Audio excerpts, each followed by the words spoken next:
Hola y bienvenidos a mi canal de YouTube una vez más. Hoy tenemos el caso de Elisabeth Fritzl. Va a haber algunos problemas probablemente con algunas pronunciaciones porque son en alemán, pero voy a intentar lo mejor que puedo. Este caso también ha sido conocido como el del monstruo de Amstetten. Y de hecho lo hice hace mucho tiempo. Cuando comencé con este canal hace unos 4 o 5 años, hice este video de una forma increíblemente corta. Y esta historia tiene muchísima información, así que no se puede hacer de manera corta y quería corregir ese video. Así que bueno, pasado todo este tiempo, por fin lo voy a volver a hacer. Así que prepárense porque probablemente este video sea bastante largo. Acá arriba, en el que está en pantalla, pueden ver el resto de mis casos. Acá abajo tienen mis redes sociales por si quieren seguirme en alguna de ellas. Y sin nada más que decir, comencemos.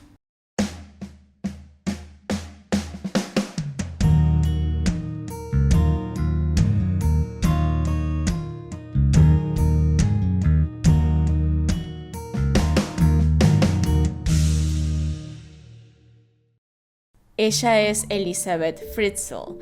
Nació el 6 de abril de 1966 en Amstetten, Austria. Amstetten es una ciudad de poco más de 20.000 habitantes que queda en Lower Austria, uno de los 9 estados de Austria. No era un pueblo pequeño, pero tampoco era una gran ciudad. No solían pasar cosas que llamaran mucho la atención hasta este caso. Fue extraño para la gente ver algo tan terrible así de cerca, a la vez que por primera vez eran rodeados de cámaras y periodistas. Para empezar esta historia debo contarles acerca del padre de Elisabeth, quien es, como ya muchos sabrán y como se habrán dado cuenta, el otro protagonista de esta terrible historia. Joseph Fritzl nació el 9 de abril de 1935 en Amstetten, Austria. Atravesó toda su infancia mientras se desarrollaba la Segunda Guerra Mundial, guerra en la cual su padre sirvió como soldado y murió en servicio en el año 1944. Aunque cuando él era muy chico, sus padres ya se habían separado, y él había crecido solamente con su madre, quien en realidad no quería tener hijos. De hecho, al parecer, ni siquiera lo quería a él. No era una madre muy cariñosa. Se desquitaba con él pegándole en cada oportunidad que tenía. Lo dejaba solo por horas y las únicas veces que lo veía no le mostraba absolutamente nada de amor, sino todo lo contrario. Todo esto probablemente causó algo en él irreparable, y todo ese comportamiento lo copió una vez casado con su esposa e hijos. Luego de terminar la secundaria, Fritzl comenzó a estudiar ingeniería eléctrica y a los 21 años se casó con una joven adolescente de 17 llamada Rosemary. Convivían juntos en una casa en Amstetten y aparentaban llevar una vida normal y tranquila junto a los 7 hijos que tuvieron juntos. De hecho, Joseph era querido en todos lados, en su trabajo, en el pueblo, todo el mundo lo conocía y parecía muy amigable en el exterior.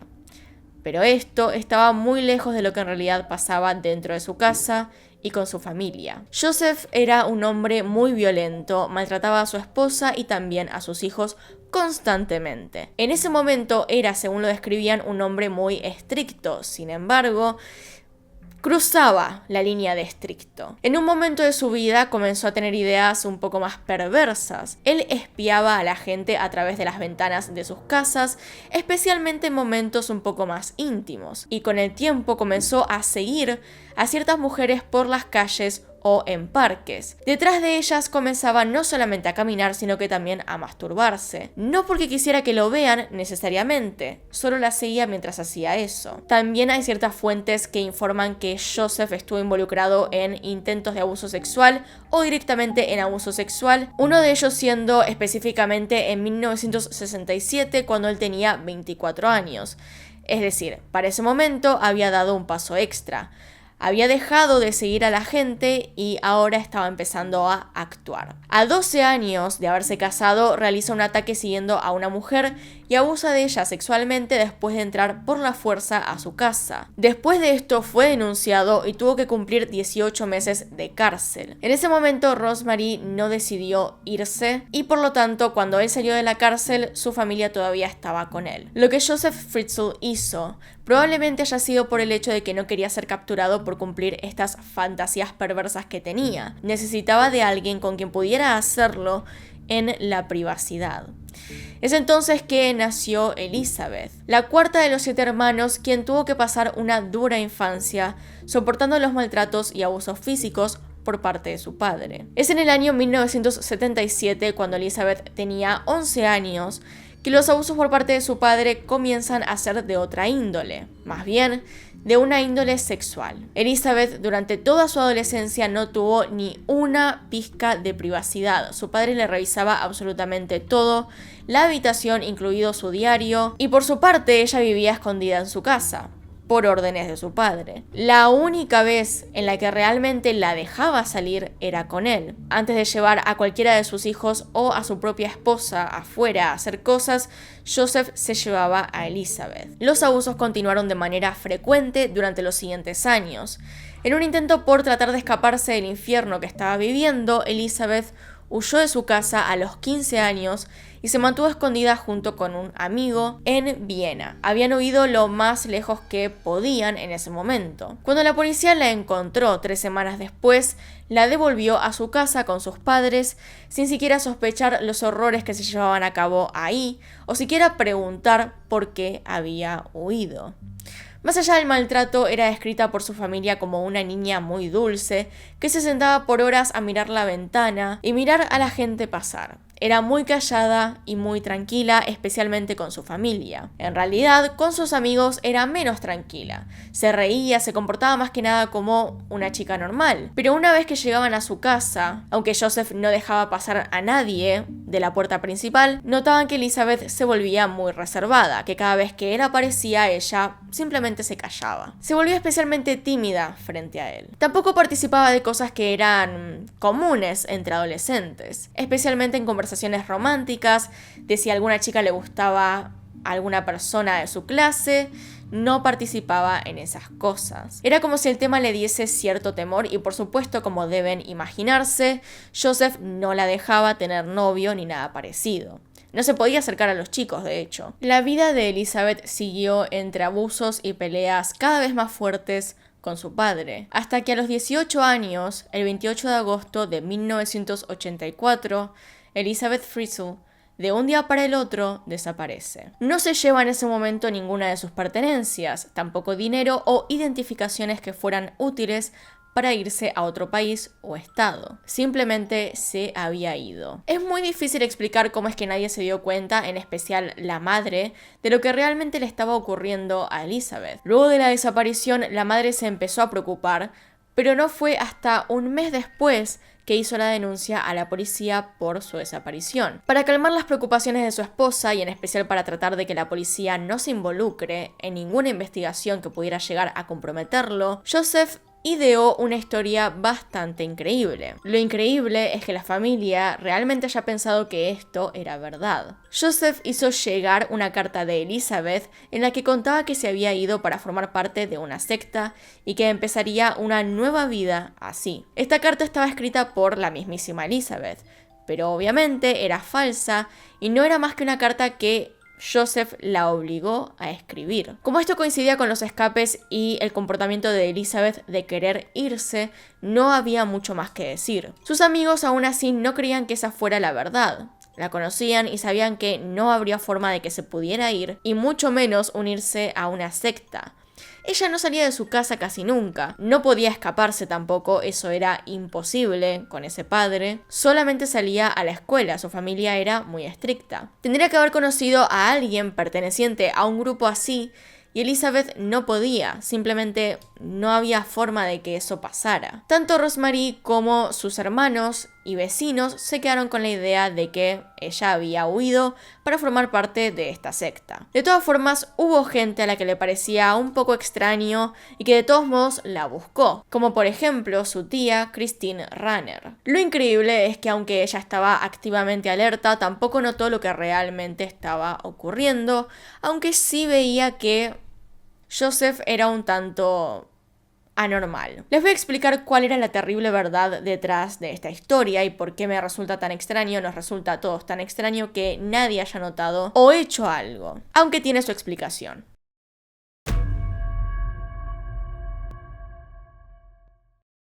Elizabeth no huyó a ninguna parte y no estaba en ninguna secta o algo por el estilo. El 28 de agosto de 1984, Joseph Fritzl llamó a su hija Elizabeth, que en ese momento tenía 18 años, con la excusa de que le tenía que ayudar con algunas tareas en el sótano, para que fuera hasta ahí. Una vez abajo, le pidió ayuda para colocar una puerta, que sería la puerta de su celda. En el medio, una pelea entre los dos comenzó, como siempre, y Joseph, aprovechando que su esposa no estaba en casa, esta vez durmió a su hija con cloroformo y la esposó. Luego de esto la encerró en la celda, donde permanecería los siguientes 24 años. Todo el tiempo que Joseph había estado trabajando en su sótano, lo estuvo preparando para eso. Sería el lugar donde encerraría a su hija para tener la libertad de hacerle lo que quisiera. Y así Joseph continuó haciendo una vida normal en la parte de arriba, pero cuando bajaba al sótano cometía los más crueles y repugnantes actos. El sótano estaba aislado para que los sonidos no se escuchen en el exterior, y Joseph le tenía terminantemente prohibido a cualquier miembro de su familia acercarse. Al ser tan estricto y violento, nadie se atrevió a contradecirlo nunca. En esos 24 años, ni una sola persona de las que estuvo en la casa, nadie se quiso acercar al sótano. Durante años, Elizabeth vivió en una pequeña celda de unos 30 metros cuadrados, sin ventanas y en malas condiciones de limpieza. Recordemos que no podía tener ni un rayito de sol, porque él no podía arriesgarse a dejar una ventana y que alguien la viera. De todas formas, también estaba prohibido entrar al patio de la casa. Nadie podía estar ahí a menos de que fuesen sus hijos, ya que inmediatamente debajo del patio estaba Elizabeth. Joseph Fritzl solo bajaba a verla para darle de comer o para abusar de ella y humillarla de formas inimaginables. Producto de los reiterados abusos, Elizabeth dio a luz un total de 7 hijos que eran hijos nietos de Joseph. La primera nació el 30 de agosto de 1988. Era una niña llamada Kerstin. Elizabeth tuvo que dar a luz sola en el sótano, ya que Joseph se negaba a llevarla al hospital. Lo único que hizo fue darle 2 libros de cómo nacen los bebés y dejarla sola a que tuviera su primera hija. Por suerte, todo salió bien. 2 años después nació Stefan. En un principio, Joseph tenía planeado que estos chicos también se quedaran cautivos en el sótano junto con su madre. Pero Elizabeth seguía quedando embarazada. Cuando nació la tercera hija, Lisa, en el año 1991, ya no entraban todos en la pequeña celda, así que Joseph volvió a retomar la historia de la secta para involucrar un poco a los siguientes hijos. Puso a la bebé Lisa en una canasta en su propia puerta, y arriba de la canasta dejó una carta de Elizabeth en la que decía que era su hija y que en su secta no aceptaban bebés y que lo cuidaran hasta que sea más grande y lo pasaría a buscar entonces. Esta carta de vuelta no era verdad, es decir, lo de la secta por supuesto que no tenía nada que ver, pero sí estaba escrita por Elizabeth porque estaba siendo obligada a hacerlo. Joseph puso a trabajar a Elizabeth y a sus hijos para ampliar la celda a 50 metros cuadrados. La cuarta hija, Mónica, nació en febrero de 1994 y también fue llevada arriba, con un método similar al usado con Lisa, solo que esta vez Joseph utilizó una grabación de Elizabeth, obviamente obligada también, en la que pedía que se hagan cargo del bebé,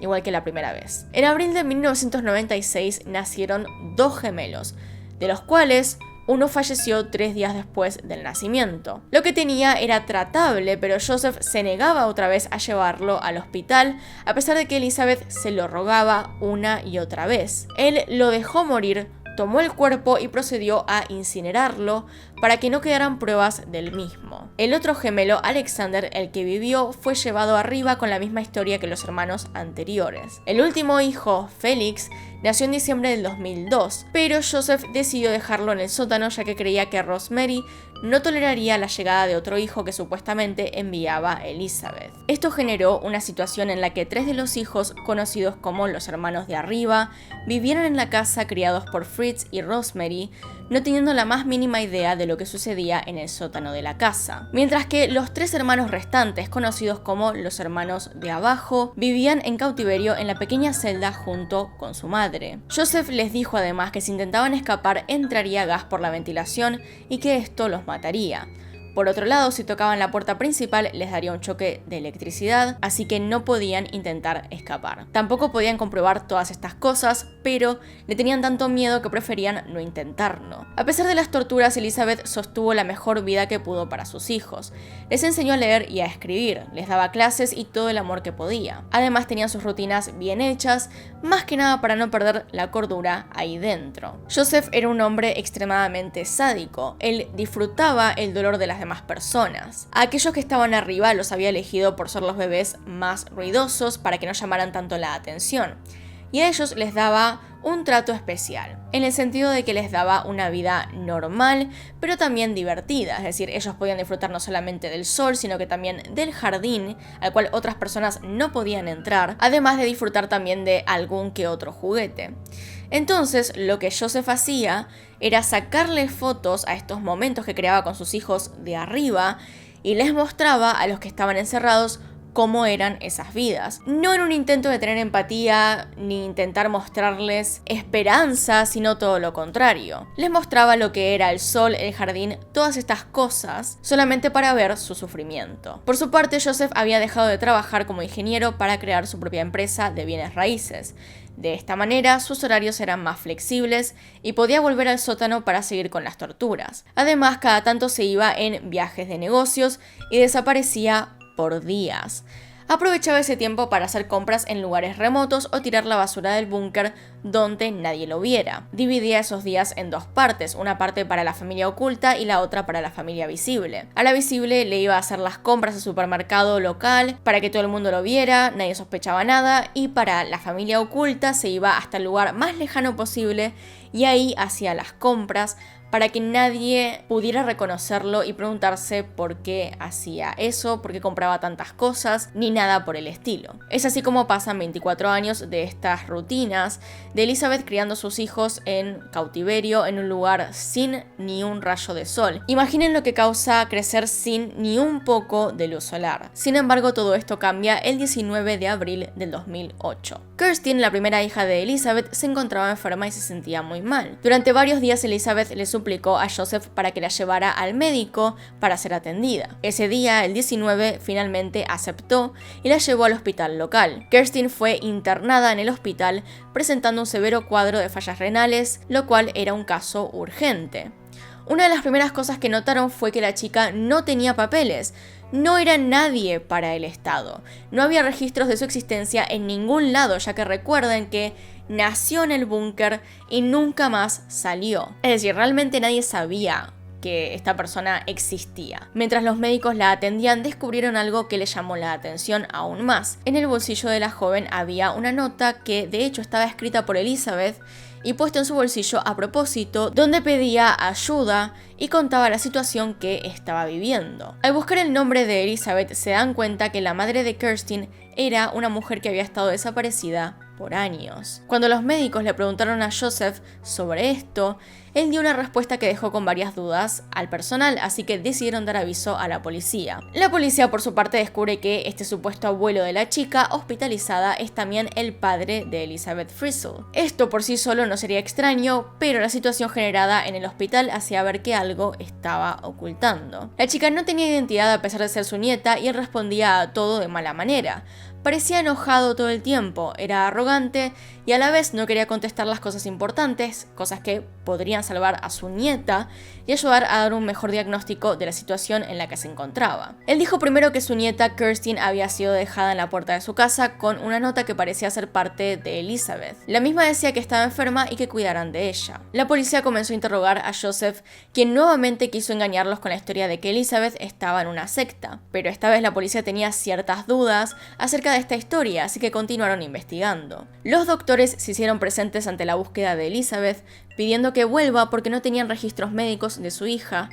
Tal vez si volvía ya sabría algo para ayudarlos. Kirsten estaba en coma y hacían todo lo que podían para salvarla. Viéndose encerrado por la situación y ante los reclamos de Elizabeth por ver a su hija Kirsten, que se encontraba en el hospital sufriendo, una semana después de llevar a Kirsten al hospital, Joseph decidió liberar a Elizabeth y a sus hijos el 26 de abril del 2008. Luego de más de 24 años encerrada, Elizabeth volvía a salir para ver a su hija en el hospital, oportunidad que no desperdició. Lo primero que hizo fue ir a ver a su hija, sin embargo esto era solo una visita. No quería hablar con nadie y parecía muy asustada. Además, para ese entonces tenía ya 40 años, edad a la que había llegado de una manera terrible. Parecía 20 años más grande, había envejecido muchísimo, su piel estaba muy mal y se veía completamente pálida. También parecía enferma. Cuando los médicos vieron la llegada de Elizabeth, con todo lo que estaba pasando, dieron aviso a la policía, quienes se la llevaron para tomarle declaración. De hecho, al principio estaban a punto de acusarla de ser ella cómplice del confinamiento. Debía explicar su historia y contrarrestar lo que creía la policía. Pero los oficiales no se esperaban lo que realmente había pasado. Al principio Elizabeth no quería hablar, pero finalmente accedió a contarles con la condición de que le prometieran que no volvería a ver a Joseph nunca más en la vida. Una vez prometido esto, les contó durante varias horas todos los horrores que había sufrido durante esos largos 24 años. Nunca estuvo en una secta ni nada parecido, estuvo encerrada por su padre en un sótano especialmente hecho para eso, en 1984. Además, dijo que su hija Kirsten vivió sus 19 años de vida desde el día en que nació hasta ser hospitalizada dentro de ese sótano con su madre y sus 6 hermanos. También contó cómo Joseph la había obligado a tener 7 hijos con él. Y por supuesto, tal historia condujo a que las noticias fueran expuestas rápidamente. Al día siguiente, todo el mundo lo sabía. El padre, que no había dejado a su hija salir en todo ese tiempo y le había hecho cosas terribles, por fin recibía al menos una condena social. Mientras tanto, aquellos amigos, conocidos y vecinos de Elizabeth que la habían visto desaparecer, por fin obtenían una respuesta con el diario de la mañana. De la nada, su cara estaba en todos lados y ellos simplemente no lo podían creer.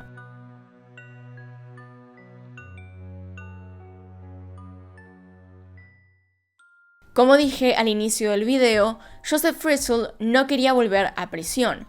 No quería pasar por eso, pero quería aún así satisfacer esas perversiones que tenía, por lo que decide 6 años antes de los hechos que elaboraría un plan perfecto. Primero tramita los permisos necesarios para hacer en su casa un refugio antibombas, lo cual por la época y por lo que Fritzl había experimentado no sonaba tan raro. Lo mejor de todo para él en esta situación era que su conocimiento de ingeniero electricista le permitió hacer todo el cablerío y lo necesario él solo. No necesitó que otra persona revisara nada y al ser tan estricto, nadie de la familia lo molestó. Con el paso del tiempo, este búnker para bombas iba creciendo.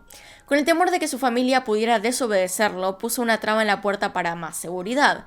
Era un seguro electrónico que requería de un código para el acceso y un control remoto que solamente él tenía. Como pueden ver, la puerta de entrada estaba escondida detrás de unos estantes y por un pasillo muy angosto se llegaba a la parte principal, que constaba de una cocina y un baño. Más allá había 2 habitaciones que al parecer eran suficientes para mantener alejados a Elizabeth y a sus hijos cuando Joseph entraba. Un tubo proporcionaba ventilación. Según la policía, estos 2 dormitorios tenían cada uno 2 camas. Al menos parte de este búnker parecía estar acolchonado y bien insonorizado. Un detalle perturbador también era que Joseph había alquilado una que otra habitación de su casa a varias personas. En total, pasaron más de 100 personas por este lugar. A cada uno de los individuos que le alquilaban habitaciones, se les decía que si se acercaban al sótano e intentaban abrirlo, las consecuencias serían inmediatas y tendrían que dejar la casa. Lo mismo pasaba con el jardín. El patio estaba absolutamente prohibido, porque claro, estaba por encima de los cuartos ocultos. Uno de los inquilinos, de hecho, tenía un perro que cada tanto se comportaba extraño. Empezaba a ladrar despacito sin que hubiera algo fuera de lugar. Su dueño no sabía qué podría estar ocurriendo. Tal vez el perro escuchaba algo que él no. Joseph hizo el búnker imposible de escapar. En esos 6 años antes de atrapar a su hija, realizó todo a la perfección para tener un lugar en el cual cumplir sus objetivos y que nadie interrumpiera. Después de que todo esto saliera a la luz, Joseph fue puesto en prisión a la espera del juicio y Elizabeth, junto con sus hijos, fueron llevados para darles asistencia médica y psicológica. El juicio fue llevado a cabo en marzo del 2009. Joseph estaba acusado bajo los cargos de violación, secuestro, incesto, esclavitud y homicidio por el gemelo que murió debido a que no lo llevó al hospital, entre muchos otros. Joseph Fritzl se declaró culpable en la mayoría de ellos, sin embargo en algunos como el del homicidio se declaraba inocente. Es por esto que el juicio prosiguió durante varios días. Había toneladas de evidencia de todo lo que había hecho, entre ellas más de 10 horas de grabación de Elizabeth contando todos los detalles de lo que había sufrido. Quienes presenciaron el juicio dijeron que no podían soportar escuchar más de unos minutos de las cosas que contaba. Cuando le tocó dar testimonio en el juicio, Elizabeth escribió esto en un cuaderno, ya que no quería estar presente porque Joseph se encontraba allí. Al día siguiente, Joseph Fritzl cambió de parecer y se declaró culpable de todos los cargos, siendo condenado a cadena perpetua, sin posibilidad de libertad condicional, por 15 años. Joseph no mostró arrepentimiento acerca de lo que hizo nunca, y ha dado declaraciones muy polémicas como que él nació para violar, y que todo lo que hizo con su hija fue por amor, y muchas otras cosas que no vale la pena mencionar, pero que de todas formas son terribles. Por otra parte, otras personas a las cuales acusaron de medio responsables fueron los servicios sociales. La familia había adoptado legalmente a 3 niños, que eran los hijos de Elizabeth y vivían arriba. Eran visitados por agentes para ver su situación y si estaba todo bien, pero nunca preguntaron bien a fondo de dónde los habían sacado. Tampoco les pareció sospechosa la forma en la cual habían llegado a la casa. Se conformaron con las cartas, que de todas formas estaban firmadas a puño y letra por Elizabeth, así que mucho más no se podía hacer. También fueron a verificar que todo estuviera bien en la construcción del búnker, los que eran responsables de la aprobación de las construcciones por ese entonces. Y claro, como Joseph no había empezado a usar ese lugar como una cárcel, no pasó nada. Por otra parte, tanto Elizabeth como todos sus hijos y también Rosemary se les dio una nueva identidad y fueron reubicados en una nueva ciudad que permanece incógnita para que puedan empezar una nueva vida sin prejuicios. Además reciben ayuda psicológica y psiquiátrica permanentemente. Lo único positivo que puedo rescatar de esta historia es cuando Félix, el último hijo de Elizabeth, sale del sótano, tuvo una de las mejores reacciones. No paraba de ver el exterior, no podía sacar los ojos de la ventana del auto en el cual los llevaban, porque era la primera vez que veía todo en su vida, lo cual es triste y a la vez un poco enternecedor, pero a la vez también muy triste. Además de que entre todos fue de hecho el que mejor recibió salir del sótano, porque recordemos que fue el que menos años pasó ahí. Sin embargo, para algunos de los niños esto no fue tan fácil. Estar en el exterior por primera vez conlleva muchas cosas. En sí, la luz de afuera es enceguecedora. Hay una gran diferencia entre vivir en un sótano encerrado a vivir en una sociedad y tener que pasar por todas las experiencias que no pasaron ahí dentro. Pero al menos podemos decir que ya están libres, que por fin pueden empezar a vivir, aunque esto ya pasó hace algunos cuantos años, así que probablemente ya se hayan acostumbrado más. Este caso tiene muchas polémicas y controversias. Sin duda, una de las más importantes es el hecho de que nadie se haya dado cuenta de que en el sótano de una casa había varias personas secuestradas.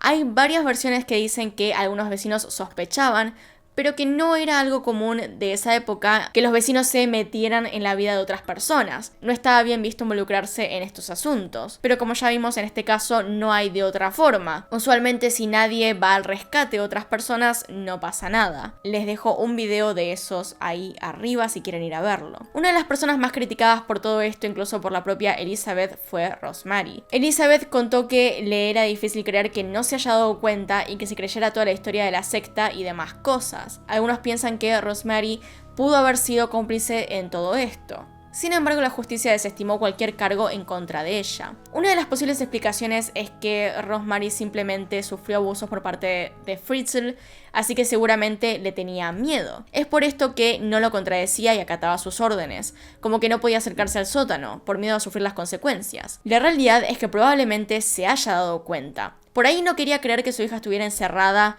ahí dentro, siendo abusada por su propio padre. Por ahí no sabía específicamente qué era lo que sucedía porque no tenía acceso al sótano.